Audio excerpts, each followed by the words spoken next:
Oh, wow. What a time to be alive. Internet, I need to vent because I am a little hot right now. And you might be saying, you pissed off? No way. I know, right? But, okay, let me just tell you about a conversation that I recently had with an old buddy of mine who reached out and just had some questions about really the housing market because he knows what I do. And look, this is an affluent guy. He's a homeowner. He, in fact, has a second home, and he's got a couple of rentals. And that was really the thing that he was asking about. And so I said, hey man, sure, happy to chat. We in fact met up in person. I even brought my laptop, and we're clicking through all sorts of data, and it wasn't just limited to one market, and it wasn't just limited to, say, the real estate data. It's everything, okay, that could conceivably impact something like really rent uh, growth assumptions. We'll just call it that. And he's asking me a million questions, and of course things like the DSCRs and the NOI and yield on cost and the cap rates and 1031 and you do a cost seg and this and that. And I'm not suggesting that stuff doesn't matter. There's a small army of people who talk about that shit. But like, if you're thinking about something that sort of underpins the entire thing, okay, like incomes and having a job, people, for whatever reason, do not look at that information.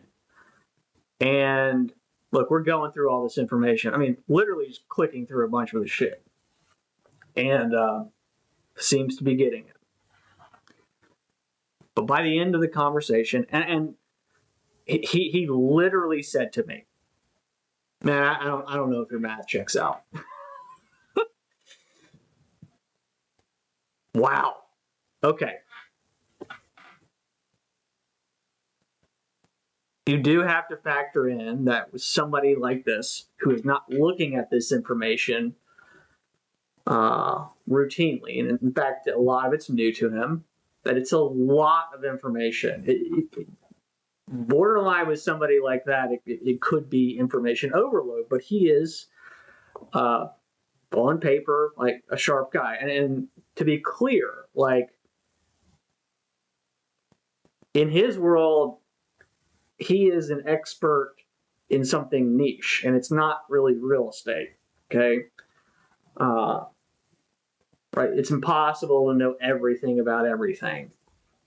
And it does take time for somebody to digest all this information. But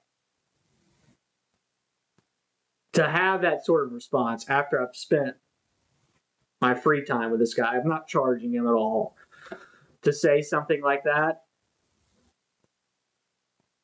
it's just extreme entitlement, and it's sad.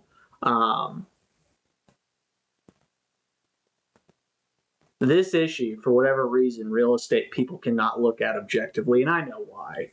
But if you suggest to somebody that, hey man, basically your rent assumptions are shit, they cannot hear that, right? And kind of crazy.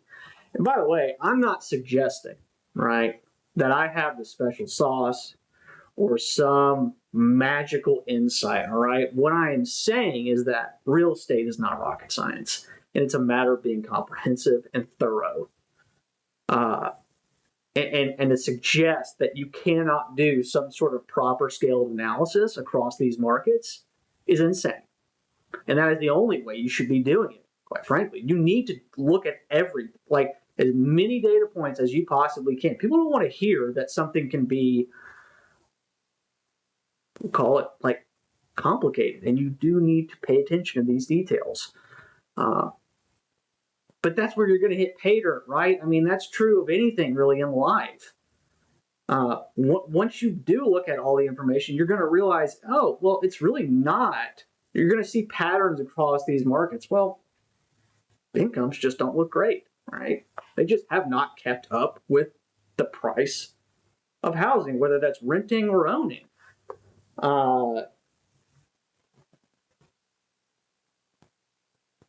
It's just insane to me because my position on housing has been very consistent from the beginning.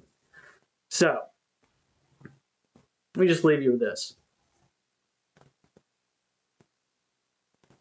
And by the way, I'm not, this is not a gossip column. I'm not mentioning this person by name. I'm not, uh, that's not the intent of this. This is just for people to just understand really the sentiment out there. It's kind of just infuriating. And even if this person sees this, I'm being nothing but fair, quite frankly. But to just put this thing to bed, if your expectation is that after the most epic full tilt free money bender of all time, that we are not going to have some sort of economic reset, whatever that looks like, however long that takes, because we've been in no man's land for, we'll call it, the better part of past few years, then you're smoking crack.